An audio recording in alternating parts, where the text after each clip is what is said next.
సంతానం లేకుండా బాధపడే వాళ్ళు ఉంటే ఒక్కసారి ఈ ఆచారాన్ని పాటించండి, ఓకేనా. అయితే చిన్న తిరుపతిలోని చిన్న వెంకటేశ్వర స్వామి వైశాఖ మాస కళ్యాణోత్సవాలు అయితే రేపటి నుంచి ప్రారంభం అవబోతున్నాయి.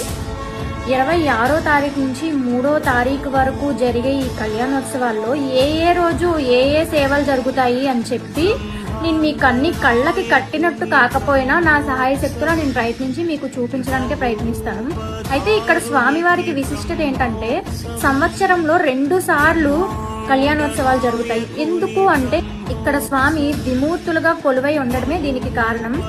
స్వయంభూగా వెలిసిన స్వామివారు సగం పుట్టలో ఉండడం కారణం చేత పూర్తి విగ్రహాన్ని వెనకాల ప్రతిష్ఠించారనమాట.